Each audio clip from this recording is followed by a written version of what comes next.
Boas-vindas a mais um episódio de Relatos Sobrenaturais. Hoje, vamos mergulhar em uma história aterrorizante que aconteceu em São Joaquim, Santa Catarina. Prepare-se para conhecer o relato de um agricultor e sua esposa que testemunharam um OVNI pousando em seu campo e vivenciaram uma experiência de abdução assustadora. Acomode-se junto ao fogo e deixe o crepitar das chamas guiar você por esta história assustadora. Beto e Clarice Pereira eram um casal de agricultores que viviam em uma fazenda isolada nos arredores de São Joaquim, Santa Catarina. A vida no campo era dura, mas eles encontravam conforto na rotina diária e na tranquilidade da paisagem rural. No entanto, tudo mudou em uma noite fria de inverno, quando foram confrontados com algo que desafiava toda a lógica e compreensão. Era uma noite sem lua, e o céu estava coberto por um manto espesso de nuvens. Beto e Clarice estavam na cozinha, jantando em silêncio, quando um brilho intenso começou a emanar do lado de fora da casa. Inicialmente, pensaram que poderia ser um incêndio, mas ao olhar pela janela, perceberam que a luz vinha do meio do campo, onde não havia nada que pudesse causar tal claridade. "Beto, o que é aquilo?" perguntou Clarice, a voz tremendo de preocupação. "Não sei, mas vamos descobrir", respondeu Beto, tentando manter a calma. Eles pegaram lanternas e saíram de casa, caminhando em direção à luz. À medida que se aproximavam, sentiram uma onda de calor intenso e ouviram um zumbido estranho, como um coro de vozes eletrônicas. Quando chegaram ao local, viram algo que jamais poderiam ter imaginado. Um objeto metálico e redondo, com luzes pulsantes ao redor, pousado no meio do campo. "O que é isso?" murmurou Clarice, incapaz de desviar os olhos da visão aterradora. Antes que pudessem reagir, uma porta se abriu na lateral do objeto, revelando uma escada que descia até o solo. Beto e Clarice se entreolharam, o medo evidente em seus rostos, mas uma força inexplicável os levou a se aproximar ainda mais. De repente, uma figura alta e esguia apareceu na entrada da nave. Tinha uma pele cinza e olhos grandes e negros que pareciam penetrar diretamente em suas almas. "Vocês foram escolhidos", disse a figura, sua voz ecoando em suas mentes, apesar de não mover a boca. Beto tentou recuar, mas sentiu seu corpo paralisar. Clarice, ao seu lado, começou a tremer incontrolavelmente. A figura levantou uma mão e um feixe de luz envolveu o casal. Antes que pudessem processar o que estava acontecendo, sentiram-se levitar e foram puxados para dentro da nave. O interior da nave era frio e esterilizado, com paredes metálicas e uma luz branca e intensa que parecia emanar de todos os lados. Beto e Clarice foram colocados em macas flutuantes, incapazes de se mover ou falar. Figuras semelhantes à primeira cercaram-nos, comunicando-se através de pensamentos. "Estamos aqui para estudar", uma das figuras projetou em suas mentes. "Não resistam e não sentirão dor." Beto tentou lutar contra a paralisia, mas era inútil. Sentiu uma dor aguda quando uma das figuras inseriu uma agulha fina em seu braço. Clarice começou a chorar silenciosamente, as lágrimas escorrendo por seu rosto, enquanto sentia a mesma dor. Eles podiam sentir suas mentes sendo invadidas, memórias sendo extraídas e sentimentos sendo analisados. O tempo parecia distorcido dentro da nave.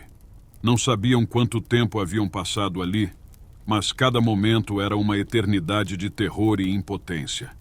De repente, tudo ficou escuro, e Beto sentiu como se estivesse caindo em um abismo sem fim. Quando acordou, estava deitado no campo, ao lado de Clarice. A nave havia desaparecido, e a noite estava silenciosa e escura. Beto se levantou com dificuldade e ajudou Clarice a fazer o mesmo. Ambos estavam fracos e desorientados, com marcas estranhas nos braços e uma sensação de vazio profundo. Foi real? Perguntou Clarice, a voz trêmula. Eu não sei, respondeu Beto, tentando se recompor. Mas temos que sair daqui.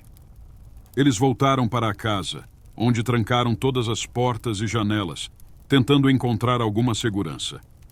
Nos dias que se seguiram, ambos começaram a ter pesadelos vívidos e flashbacks do que havia acontecido na nave.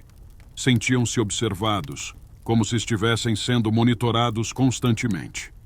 A paranoia começou a tomar conta de suas vidas, e a sensação de segurança que outrora sentiam em sua fazenda se desfez completamente. Beto e Clarice também começaram a perceber mudanças físicas e mentais. Clarice desenvolveu uma estranha marca circular nas costas, que parecia pulsar com uma luz fraca durante a noite. Beto, por outro lado, sentia uma dor constante na cabeça, como se algo estivesse pressionando seu cérebro. Ambos evitavam falar sobre o incidente, temendo que verbalizar suas experiências tornasse tudo ainda mais real. Certa noite, enquanto tentavam dormir, a luz intensa apareceu novamente do lado de fora.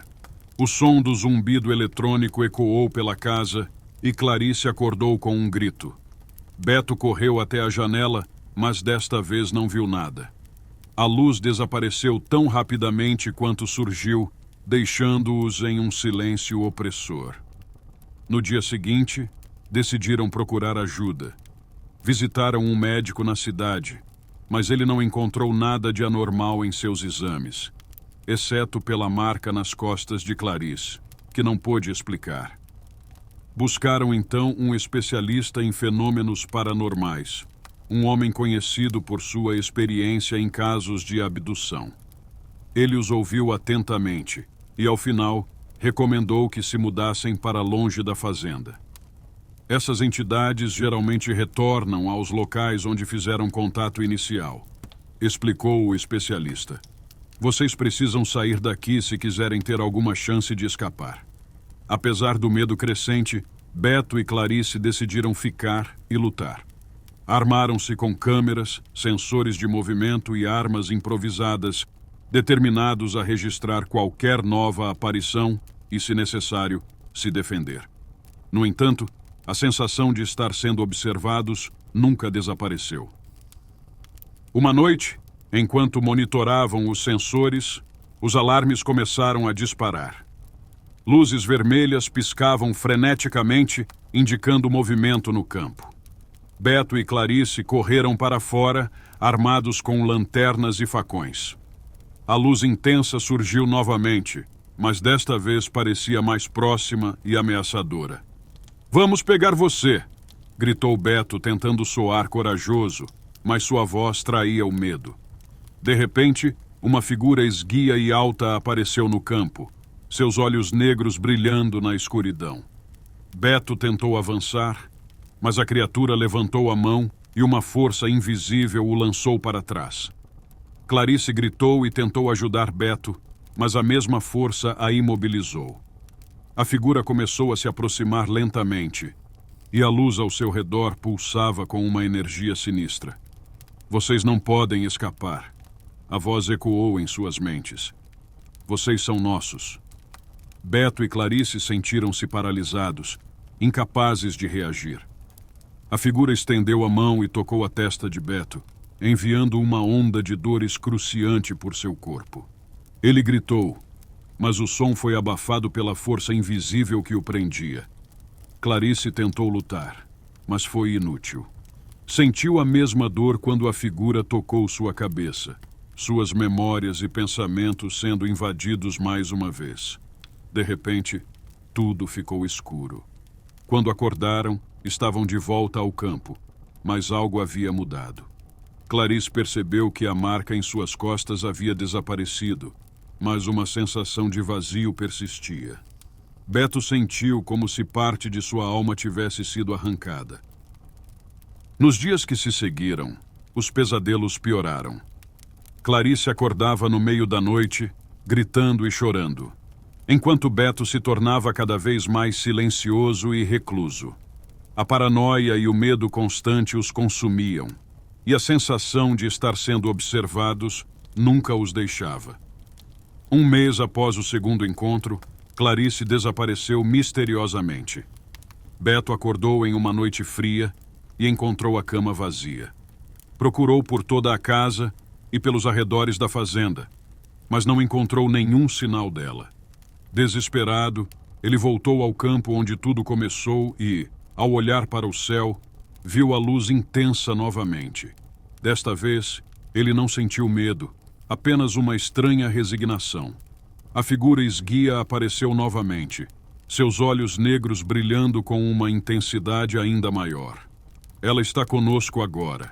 A voz ecoou em sua mente. E você logo se juntará a nós.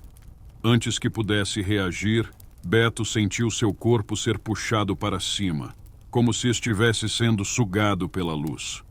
A última coisa que viu foi a figura se aproximando, seus olhos negros preenchendo sua visão até que tudo se tornou escuridão. A fazenda ficou silenciosa e abandonada.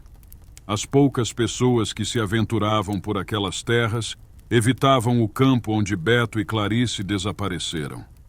A história se espalhou por São Joaquim, tornando-se uma lenda macabra de abdução e terror. E assim termina o relato de hoje.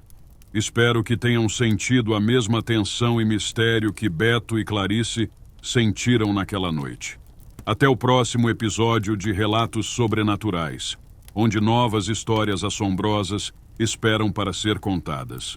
Boa noite e lembrem-se, às vezes, o desconhecido está mais próximo do que imaginamos, apenas esperando para ser descoberto.